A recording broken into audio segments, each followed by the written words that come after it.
In an attempt for the dead stock, today should result in thousands and thousands of shirts that are all brand new, never used, from the 90s, and highly valuable. I've got the shrink wrap. This might take several pallets to get home, but you got to be willing to go where people are not willing to go, wake up when people are not willing to wake up, and do things that people are not willing to do in order to find success, not only in this game, but any game. And if you are new to the channel, this is not a fluke. I show you tens of thousands of dollars, in some cases hundreds of thousands of dollars, every single week on the channel. And if I can go out there and do it, you guys can too. So let's go. All right, we've made the first pit stop. I'm with my main man, Corby, full court. You guys remember here from the podcast. What's happening? Pretty good, man. Pretty good. In the middle of nowhere. We're living the dream, literally in the middle of nowhere. And we didn't even know if this place was open. We're on the way. We got, how many more hours you think? About 4 hours, I think. About 4 hours more, so you could do the math. But hopefully we can bring you some very cool stuff. And hopefully we can make a lot of money today. I see the box.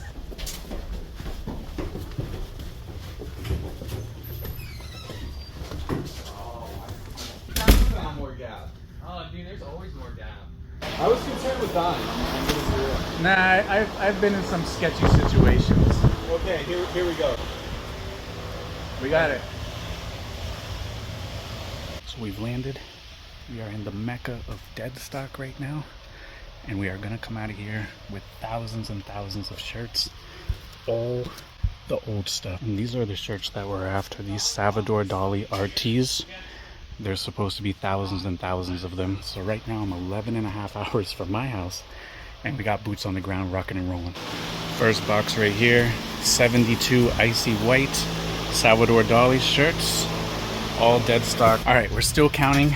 I think there's going to be somewhere in the neighborhood of like 4,000 shirts. And like I said, like these operations are everywhere. And they have like millions of dollars of inventory on the rack still. And you got to, it's all the stuff that I talk about in my videos where you have to go to the places that they're doing business, talk to the right people, do good business, do good work, and it leads to things like this. Because if you watch my videos, this isn't a fluke. I do this all the time. This is one aspect of sourcing where you don't have to go into the thrift store and buy items one by one. And that gives us the opportunity to come in here and buy these items that are dead stock now. It's not easy. I'm sweating my ass off, and we've been here for hours and hours and hours. I drove 11 and a half hours up, which means 11 and a half hours back. So like, it's not as easy as it looks on TV, unfortunately, but the payoff is going to be worth it. All right, Corby, we just counted I don't know how many thousand shirts. Give me your raw reaction of how that went. A lot of t-shirts, man. A lot of shirts, a lot of temperature. It was very hot. Very hot. Very, very hot. We just spent 8 hours in a uncirculated, no air conditioning warehouse. It was pretty miserable. All part of a day's work, that's for sure. I mean, dude, you said you never want to see another Salvador Dali shirt again, and once upon a time, like, you love those things, and you've fallen out of love today. I'm never touching another one of those shirts for the rest of my life. I'm gonna take the ones that I own and I'm gonna throw them in the back of my storage unit and forget that I own them. So we've, you know, there's been many times where I wanted to have so many items I made Corby sick, and I've done it a couple of times. I made you tap out on Carhartt. You're like, that's enough, I have enough. And we've tapped you out now on Salvador Dali. So like, I will never touch another one of those for the rest of my life. This is like mission accomplished for me. This is like a great accomplishment that I can make like one of the best buyers in the entire world go, that's enough. No more, ever. Ever. So now we gotta take a shower, we're gonna get some food. We gotta go back over here tomorrow and put it in pallets, and then I'm gonna send it home, and then it'll go to the warehouse, and then I gotta get it packaged up and sold from there. So all in all, 10 out of 10 day for me. 8.5 out of 10. 8.5, he's tough to please.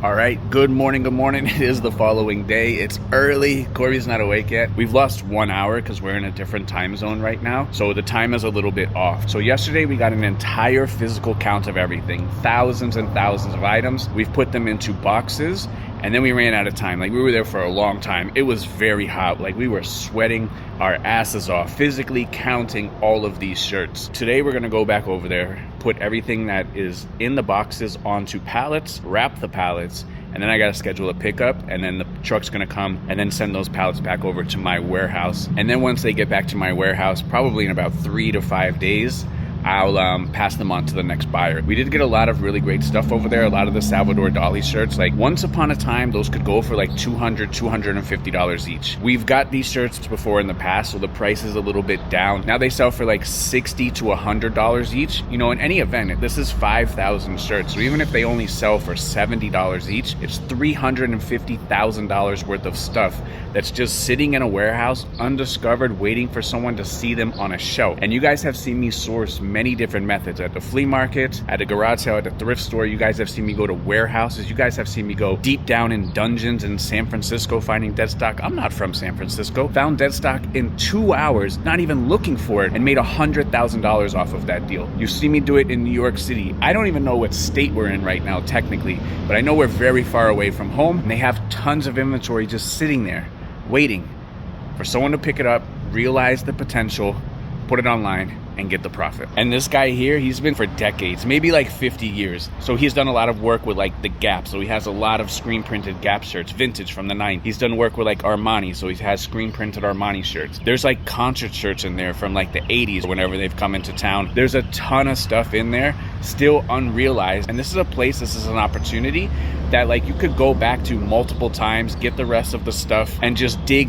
Like you have to dig, you have to get dirty. It was dusty, it was hot. It wasn't perfect, but nothing in life is. So like if you want to come up on these deals, they're not in the thrift stores. You know, you meet these people by doing all of the things that I talk about on this channel, like going to the flea market, putting yourself into positions where these people are doing commerce, where these people are doing business. If you're not doing that, then you're never gonna find these deals. And that's like the underlying theme of all of these videos that I have. And like if this is your first video, like we don't miss. And this is only like one day. So like we got 6 more days of the week to go out there and crush it. The opportunity is there, but it's getting more difficult and it's getting harder, because believe me, if I didn't have to drive 11.5 hours, I wouldn't. I would just go 11 minutes. But you gotta go and be willing to do what most people are not. So like if I gotta wake up early and I gotta go far and I gotta dig and I gotta sweat, then I'm gonna do it.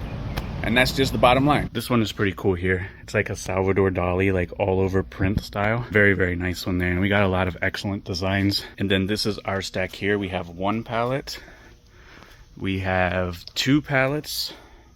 And then we have 3 full pallets ready to go home. So like several thousand shirts heading home, all brand new. I find a lot of dead stock. This is not by my house. This is where you guys live. All the dead stock has already been gone from sunny South Florida. This is in small towns. This is in rural areas, and you have to knock on doors and you have to talk to people. All right, we're heading back. Corby, we're reliving the glory days here, because between the both of us, we have about 40 years combined doing this. Yeah. For the folks out there who don't know, you've been on the podcast a couple of times. We actually went through your storage unit where you have like the craziest polo collection. You have crazy stuff. You're very, very knowledgeable. For the folks out there, what kind of line of business are you in this kind of ecosystem of selling clothing? Well, I mean, I do a little bit of everything. Big part is I have 3 stores. 1 in St. Pete, Florida, 1 in New Orleans, and 1 in Houston. So that keeps me very busy. I've owned a store for 12 years, and then it's just kind of like grown from there. We've moved it around a little bit in Pinellas County, Florida, and now it's in St. Pete. For the people out there who don't know, how did we meet? It's the craziest story. So when I owned my first store in Florida, it was in Tarpon Springs. That's where I'm from. Which is about 5 hours from me. It's literally the size of like a storage unit. You know, it was in a normal strip mall, and I was crushing it with Tommy Hilfiger gear. So probably around 2012, I would say. I would go on eBay and I would send $50 offers on $75 jackets and sell them in my store for $100. Just so be it, I was sending all of these offers to one person, and it happened to be me. So like, I would go to the flea market, I would find the craziest Tommy Hilfiger stuff, the craziest polo stuff. As soon as I listed it, I would get an offer. Bing, this offer would come up. I accept it. As you guys know, some of the money all the time beats all the money some of the time. This guy came with a good price, and he would spend boatloads of money every single week on the craziest stuff that I found. So like for years and years and years, I just knew this screen name of this guy who would just reoccur and would buy stuff. So we never talked, didn't know who you were. and you were just a guy on eBay that was a screen name that would buy stuff. And then one day, out of the blue, for whatever reason, I have no idea, you found out I had a brick and mortar store. I was set up at ThriftCon and we met. Do you remember that? I didn't talk to you. Okay. All right, he set up at ThriftCon. I saw the name, but you guys know me, I'm low key. I didn't say that. That was before I showed my face anyway. Okay. So I saw him, but I didn't talk to him. And I went there and I did my business and I went home. So I had an employee at the time that worked at my store, and this was right when his brick and mortar store, The Spot in Coral Springs, opened. And he was like, dude, have you seen this? It's crazy. There's racks of vintage t-shirts, you know, there's racks of crazy stuff. It's cheap. And it was cheap. He would show in videos like a t-shirt that I would charge $60 for $14.99, and I'm like, holy, I gotta drive down there. I hit you up and I was like, hey, I would like to come down and shop your store. And that's like you met me at the store the first day. Yeah, so he hit me up and he was like, yo, I want to come over, drive 10-hour round trip, try to get some cool stuff. And I was like, all right, you've been like literally my best customer up until that point on eBay. So I said, okay, come through. So when he came through, I went over to the store, we met each other, we hung out, we talked for a little bit.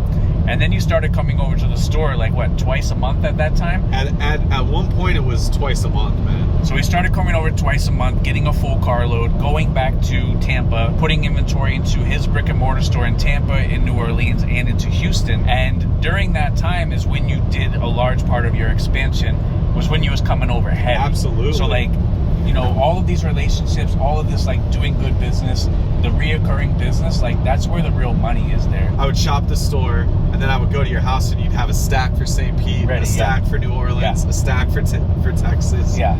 That was crazy, man. And when people come over, believe me, you can ask him. I fill up the car. There is no inch of the car that is left available. So I'm upselling. You remember we would go and you'd be like, all right, I worked through everything. Okay, let's go to the top row. Tell me what you want on the top row. You name the price.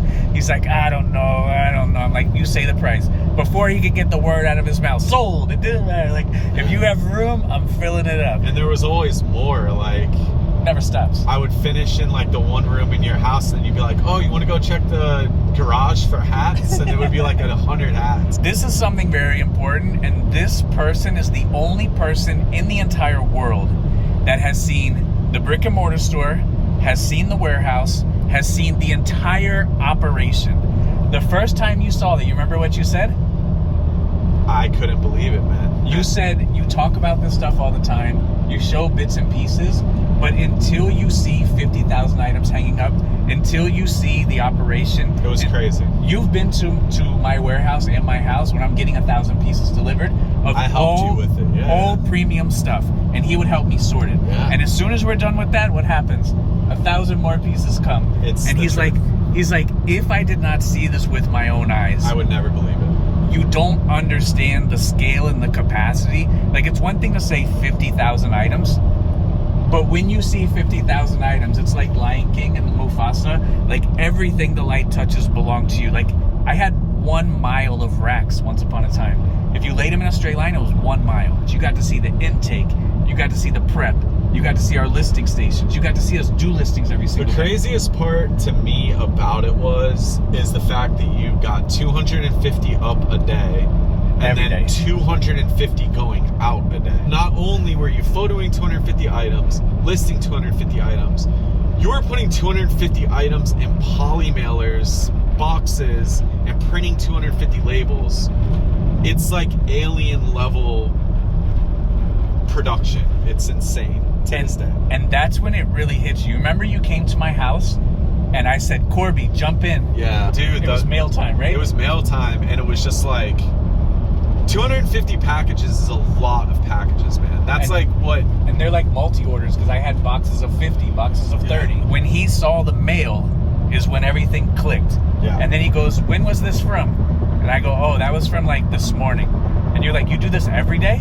And I'm like, every day. You don't ship once a week? Yeah. And it's crazy because I went on Mondays, I went on Tuesdays, I went on Fridays, and every single time I went, it was the same thing, and it was insane. Back home, the last time I saw you was Thursday. Today is Monday, and the pallets have just been delivered, and it's only been 3 days, so they got here super fast. It is super hot here in the summertime in sunny South Florida, and everyone wants to like move to sunny South Florida, the mecca of reselling, where profitable items drops from the sky. And then you start seeing them say it's too hot, I'm staying home. It might be dang near 100 degrees, but I've been getting it like this for 20 years, folks. Let's see what we got in here today. We got endless amounts of inventory as always. I think this here is worth maybe like 600 bucks. That's an old vintage Korea souvenir jacket, but we're not here for that today, folks. We are here not for that. We are here for these 3 pallets. 1, 2, 3. Now I gotta get it sold. So just for some mathematics on here, if I only sell these 5,000 shirts for $10 each, that's $50,000 back there. If I just maybe sell them for $15 each, that's $75,000 back there. If maybe I can sell $100 t-shirts for $20 each, that's a $100,000 come up back there. All right, there's the damage. That's the spoils. Tons and tons and tons of shirts. And this is the thing about this stuff. Like, a lot of people say that everything is rare. None of these items are rare, guys. They just haven't been discovered yet. There are pallets and pallets and pallets. Literally, I've been in this game for long enough. There are pallets and pallets and pallets of the rarest items that people think are rare. Nothing is rare. It's just undiscovered. If it was rare, it would be in a museum. If it's not in a museum, it's not rare. So if you guys remember a couple of weeks ago when I had $400,000 of vintage all over print sweaters, a lot of people in the comments were like, oh, those are no longer $250 sweaters. Now they're only gonna be worth 100. It depends. If one person has 500 sweaters, they can protect the market. If 500 people have one sweater, then the market goes down. Now, the person who bought those sweaters could have, hypothetically, blew them out on Whatnot in 2 weeks and made $120,000. The only market that you guys should be worried about is extracting money from this, the cotton coin, spending $1, selling it for 20, spending $1, selling it for 30. Take that money, and the only market we should be worried about is investing in the stock market. I have been ruining markets for decades. Once upon a time, these shirts were $250 each. Depending on how this gets sold, these may turn into items that are worth less than $50 each. It just depends. And the market is the market. The market is undefeated. And so long as whoever buys these items, let's say they decide to sell them on Whatnot, if they buy these items, 5,000 of them, and they make $10 each, they can make 50 grand in 1 week or 2 weeks. And if the eBay market gets flooded, then the eBay market gets flooded. Extract the cash. Exchange cotton for currency. Multiply the money. Invest it into stocks. Something that will appreciate. Real estate. Things like that. That's the only thing that matters. So here's a couple of the different prints that we got. This one here is the Daddy Longlegs print. This one here has some very nice statues on it. That one's got a boat. There's another one with a boat. This one here has some statues on it. This one is the geopolitical one. This one down here with some knives, and then that one over there with some melting clocks. So I mean, look, if you guys find the videos helpful, if you've received one tip from any of the videos that have made you money, you've already paid for at least 1 month of the group. It's halfway through the year. We are officially halfway done with the entire year. Jump in the group. We have 30 live calls per week. I host a morning call every single day, putting my knowledge out there, trying to help as many people as possible. We have a positive, productive, no drama environment. Try it for 1 month. If you don't like it, you don't learn anything, message me. I'll give you your money back. We have live calls in every single niche. We have years of recorded calls in a document that you get for free, even if you join today. We have the most amount of tutorials, walkthrough guides, BOLOs. We tell you what to buy. We have the deep dive document. It's the most comprehensive resource about reselling anywhere on the internet. Let's have a great second half of the year. Try it for 1 month, and if you don't like it, it's not for you, send me a message. I'll give you a refund. And as always, I hope you guys know how much I appreciate every single one of you guys. Thank you for watching the video. As always, be great. Thank you. And the pallets are sold as well. Be great. Thank you.